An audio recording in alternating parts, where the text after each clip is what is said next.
Fijaos en esto, en apenas unas décadas, una nueva fuerza que sale del desierto hace añicos, de forma permanente, más de 1000 años de unidad en el Mediterráneo. Literalmente, rompe el mundo clásico. Si lo pensamos bien, las consecuencias históricas son brutales. Ese mundo antiguo, que estaba súper interconectado y era próspero, se fracturó para siempre, forjando en todo ese proceso la identidad de lo que hoy conocemos como Europa. Bienvenidos a este nuevo análisis. Hoy vamos a desgranar una de las transformaciones geopolíticas más vertiginosas de toda la historia humana.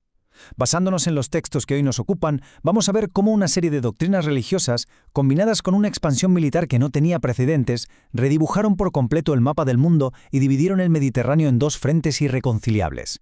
Vamos a entender cómo este choque histórico redefinió nuestro presente. Y para no perdernos en esta tormenta histórica, vamos a seguir una hoja de ruta muy clara en 6 pasos. Veremos el nacimiento de la nueva fe, su impresionante expansión, la caída de España, cómo resiste Europa, las grietas internas que tenía Al-Ándalus y, por último, cómo quedó el Mediterráneo roto. ¡Vamos allá! Empezamos con el punto 1, el nacimiento de una nueva fe. Nos situamos en el año 610 después de Cristo, en las profundidades del desierto arábigo. Allí, Mahoma recibe una visión que sentará las bases definitivas de una nueva religión.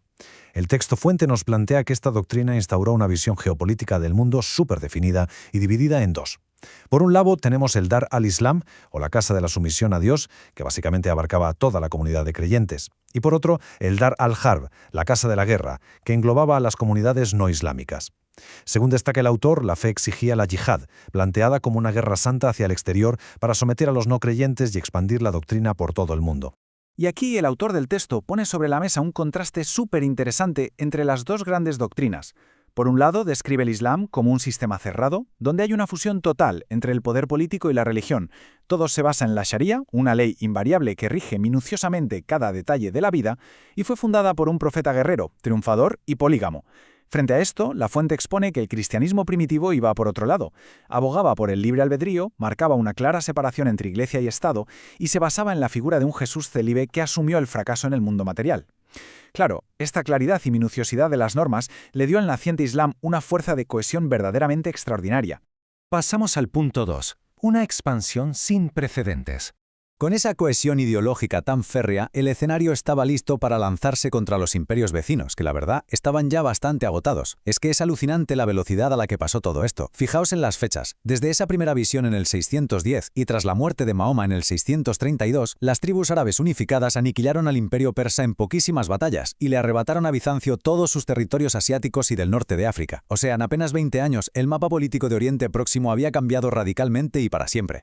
Pero claro, como nos cuenta el texto, esta ola inicial tuvo un coste devastador para los centros de conocimiento del mundo antiguo. Las campañas militares arrasaron la civilización persa sasánida, destruyendo la famosísima Academia de Gundishapuri que mandó su biblioteca. Y a la Biblioteca de Alejandría le pasó prácticamente lo mismo. Dejaron de funcionar como los grandes focos culturales que eran. Eso sí, el texto también señala de forma objetiva que, una vez pasada esta época inicial de destrucción, el imperio empezó a asimilar de forma muy ecléctica toda la cultura y la técnica de los pueblos que iban conquistando, alcanzando un nivel de desarrollo impresionante.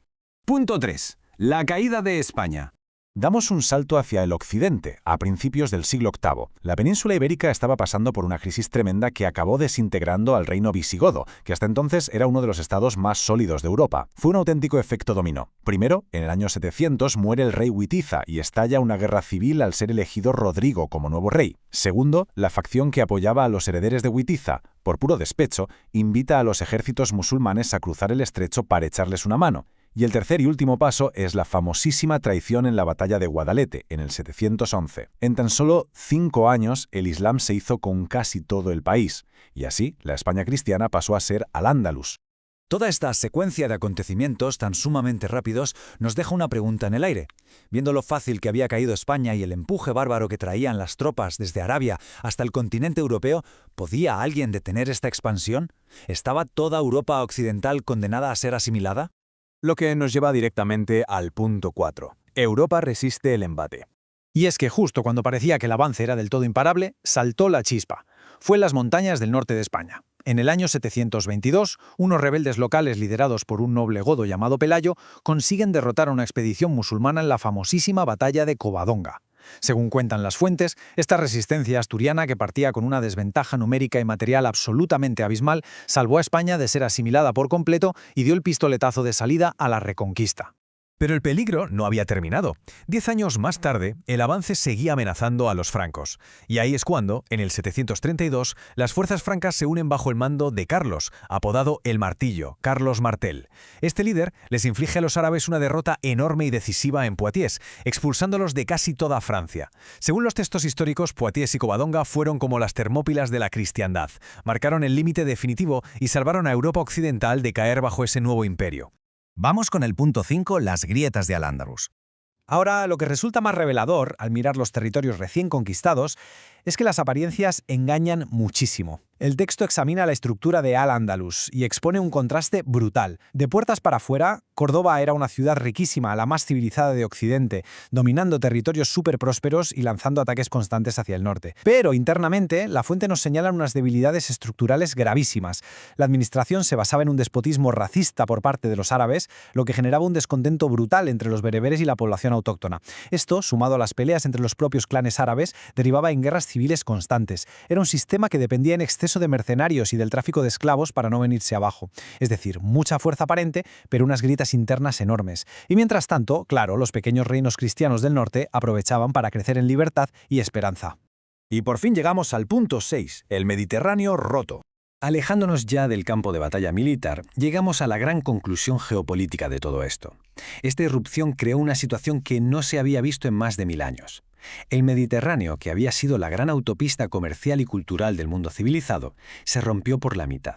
La relación entre las orillas del norte y del sur se cortó de raíz. Y si a esto le sumamos que por el este los pueblos eslavos obstaculizaron el paso y aislaron a Bizancio, tenemos como resultado una Europa occidental que quedó atrapada en una doble barrera. Esto forzó un aislamiento prolongado que hizo que la vida en el continente se volviera muchísimo más dura. De hecho, el texto fuente que analizamos hoy nos deja una cita final que es espectacular. Europa resistió donde otros cayeron. El Islam rompió el mar, pero no el alma de Europa. Es una forma brillante de resumir cómo, a diferencia de otras potencias que cayeron por completo, esta resistencia en Occidente obligó a los europeos a replegarse, sí, pero forjando en medio de toda esa adversidad una nueva y fortalecida identidad continental. Y con esta gran reflexión terminamos el análisis de hoy. Ha quedado clarísimo que aquellas fuerzas que salieron del desierto en el siglo VII le dieron la vuelta al mapa geopolítico como a un calcetín. Y no puedo evitar dejaros con esta pregunta final. ¿Os imagináis lo sumamente distinto que sería el mundo moderno, nuestras fronteras y nuestra cultura, si aquella defensa en las montañas de Asturias o en las llanuras francesas no hubiese resistido? Da muchísimo que pensar. Nos vemos en el próximo análisis.